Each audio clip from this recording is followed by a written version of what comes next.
Assalamualaikum warahmatullahi wabarakatuh. Salam sejahtera bagi kita semua. Seperti biasa, Junti ini menemani kalian untuk mengulas beberapa informasi maupun berita yang terbit di koran harian Rakyat Benteng. Tepatnya hari ini Rabu akhir bulan 30 Juni 2021. Nah, ada apa ya di Benteng hari ini? Tapi sebelum kita lanjut nih, untuk kalian jangan lupa untuk like, share ke semua media sosial yang kalian punya, dan aktifkan notifikasinya agar setiap video yang kami upload kalian orang pertama yang menontonnya.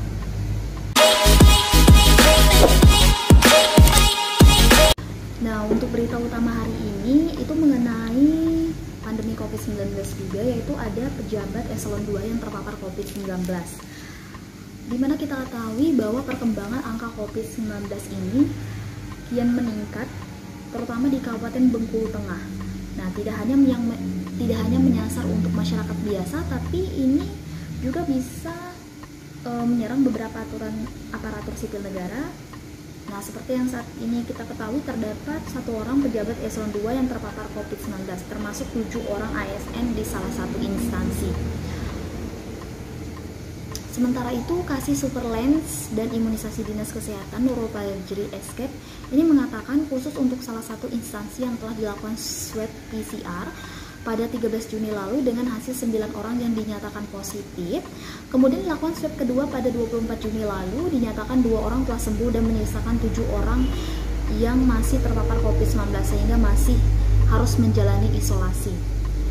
Nurul menuturkan jika mendapat pegawai yang dinyatakan positif, pihaknya akan melakukan tracking guna mengambil tes antigen. Nah, jika reaktif dilanjutkan ke swab PCR. Di samping itu, sejumlah kantor organisasi perangkat daerah dilakukan penyemprotan disinfektan.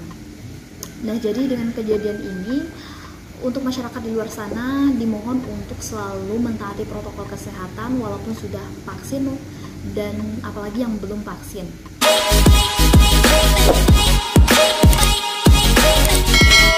Untuk berita selanjutnya ini yaitu terkait dengan jam kerja aparatur sipil negara. Nah, hasil yang diputuskan jam kerja ASN 75% secara bekerja dari kantor dan 25% bekerja dari rumah. Wakil Bupati Benteng Septi Peryadi STPMAP mengatakan pembahasan ini penting lantaran angka kasus COVID-19 ini kian meningkat dan menyerang ASN semakin meningkat. Teknis pelaksanaan tugas kedinasan baik di kantor maupun di rumah diatur dan menjadi tanggung jawab sepenuhnya oleh kepala OPD masing-masing. Septi menuturkan juga jika diketahui terkonfirmasi COVID-19, ASN maupun honorer diminta untuk melaksanakan pekerjaan dari rumah, kemudian ke depan dalam rentang waktu yang ditetapkan melakukan pengecekan kembali dengan tes antigen.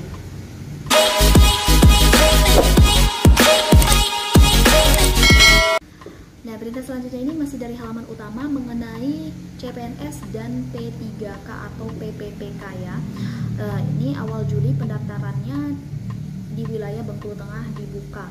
Badan Kepegawaian dan Pengembangan Sumber Daya Manusia Kabupaten Bengkulu Tengah mendapatkan informasi terbaru rencana jadwal pendaftaran seleksi calon pegawai negeri sipil dan pegawai pemerintah dengan perjanjian kontrak. Jika tidak ada perubahan, pendaftaran akan dimulai pada awal Juli mendatang. Sementara itu, Kepala BKPSDM Benteng Ali Leslie P. Eskom ini mengatakan kemungkinan beberapa daerah lain di Indonesia telah memulai menerimanya pendaftaran pada hari ini di tanggal 30 Juni. Nah, meski demikian pihaknya masih menunggu surat resmi dari pemerintah pusat. APLSP juga menjelaskan pada tahun ini Benteng kebagian 198 formasi, rinciannya itu 77 formasi guru khususnya P3K, 52 orang tenaga kesehatan dan 69 tenaga teknis. Nah, khusus tenaga kesehatan tidak dibuka untuk formasi bidan, namun hanya untuk apoteker, perawat, dan spesialis gizi.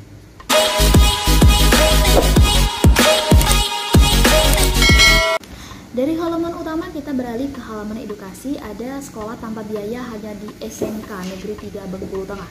Berbeda dengan SMA sederajat lainnya pada penerimaan peserta didik baru, kali ini SMK Kabupaten Bengkulu Tengah SMK 3 kembali membuka kuota sekolah tanpa biaya. Nah, jumlah peserta didik baru yang disediakan mencapai 134 orang.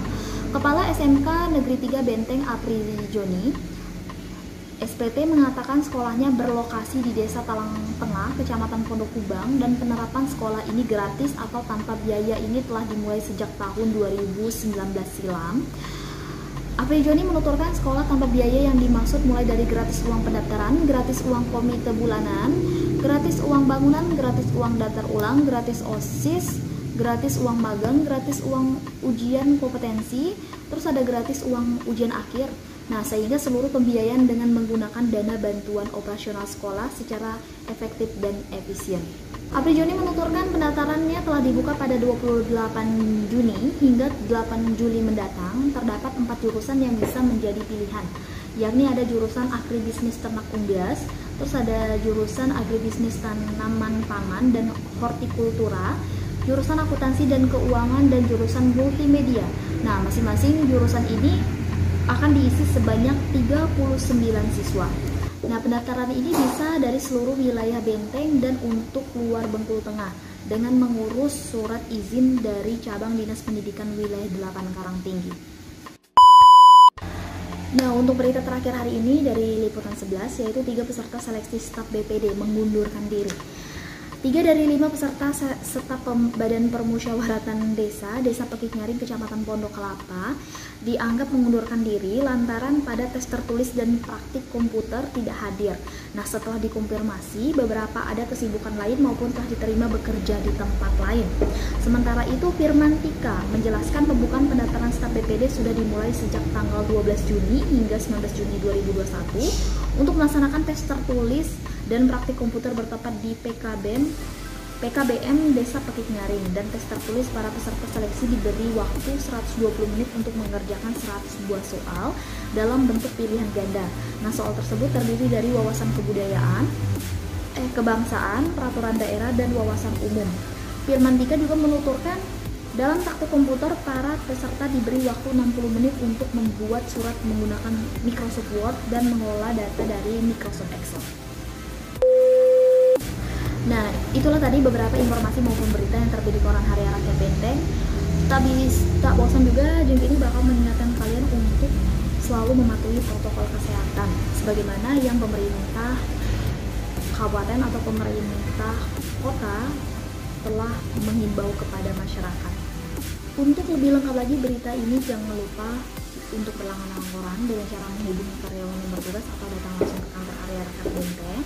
Kalian juga bisa mengakses website kami di rakyatbenteng.com. Dan ini juga menunggu kalian untuk like, share ke semua media sosial yang kalian punya, dan aktifkan notifikasinya agar setiap video yang kami upload kalian orang pertama yang menontonnya. Saya Jendini dan kru yang bertugas mengucapkan terima kasih dan wassalamualaikum warahmatullahi wabarakatuh.